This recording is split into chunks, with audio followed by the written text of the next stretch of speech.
맥길이라는 사람은요, 이야기라는 것은 도대체 어떤 거냐, 어렵게 정의를 내리는데요. 어떤 삶의 균형이 무너진 주인공이 그 삶의 균형을 회복하고자 여러 적대적인 것들과 맞서면서 자신의 욕망을 채워가는 이야기, 이게 재밌는 이야기다 라고 어렵게 정의를 했습니다. 재밌는 이야기를 만들기 위해서는, 근데 이 법칙을 잘 생각해보면요, 은혜가 됩니다. 재밌는 이야기를 만들기 위해서 지금 많은 청년 사람들이요, 자기 책을 만들면서 이야기를 만들려고 지금 요즘 엄청나게 연구를 많이 합니다. 근데 재밌는 이야기의 법칙은요, 수많은 것들을 새롭게 보게 하는데요, 백설공주의 이야기만 가지고도 서점에 나가면 재밌는 이야기가 많이 나와요. 백설공주는 왜 자꾸 문을 열어줬을까? 또 어떤 분은 백설공주의 이야기를 가지고 심리학을 보기도 합니다. 백설공주 이야기가 재밌는 거는요, 백설공주가 재밌어서가 아니라, 그리고 이뻐서가 아니라 백설공주가 바보 같았기 때문에 이 이야기가 재밌는 거예요. 문을 안 열어주면 되는데 자꾸 바보처럼 왜 문을 열어놓으실까? 이것처럼 재밌는 우리의 이야기는요, 첫 번째 원칙은 누구나 다 약점이 있다는 거예요. 누구나 다 바보 같고 실수하고 넘어지는 약점이 있다는 것이 재밌는 이야기의 첫 번째 요소입니다. 성경을 읽을 때 성경에 나오는 사람들의, 여러분들, 그 사람들의 영웅적인 모습을 우리는 전하는 게 아니에요.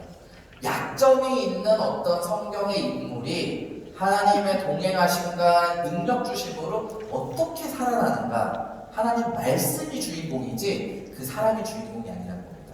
다윗도 얼만큼 죄지은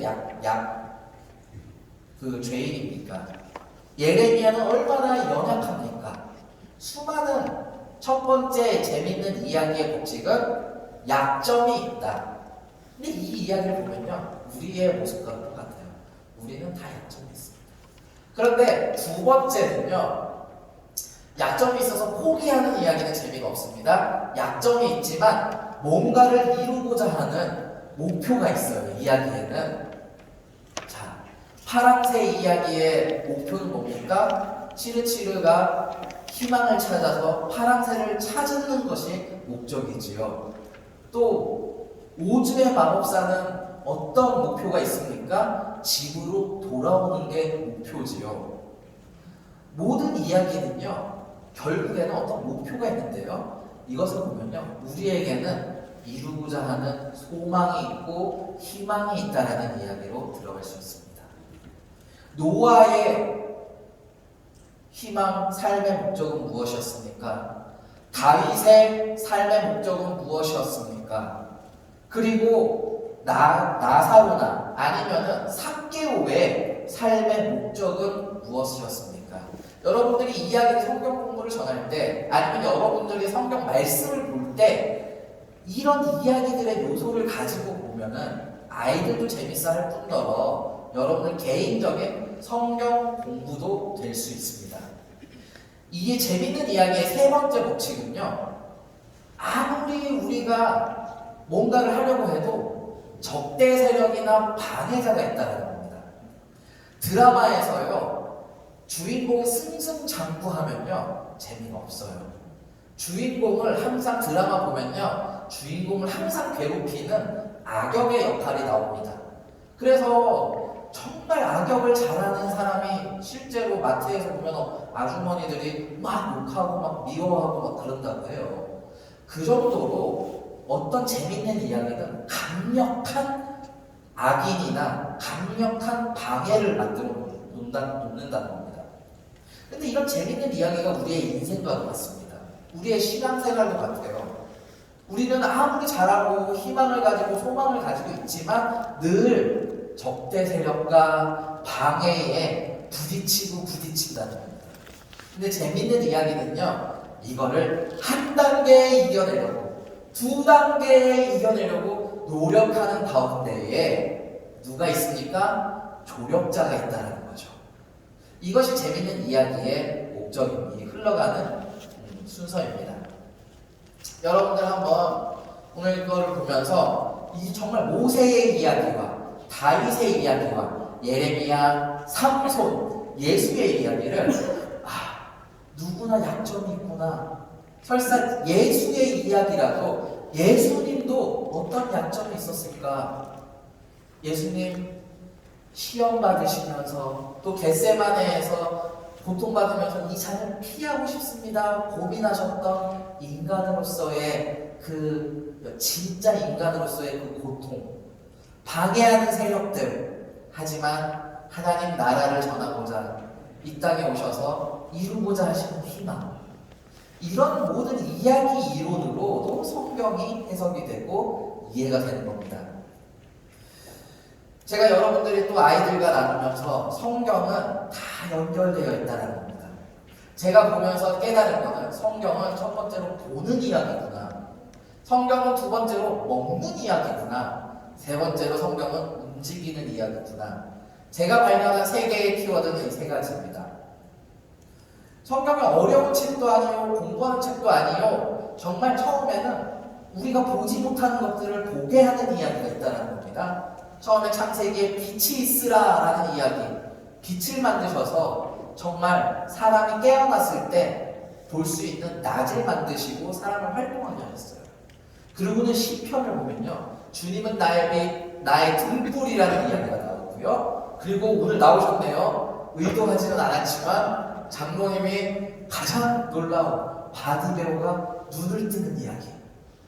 우리는 근데 이 이야기들을 다 하나의 파편처럼 가르치고 배우는데, 이것이 성경 처음부터 끝까지 연결되는, 보지 못하는 우리에게 하나님께서는 이 세상에 하나님 나라를 보여주시고자 이 말씀들이 다 연결된다는 거.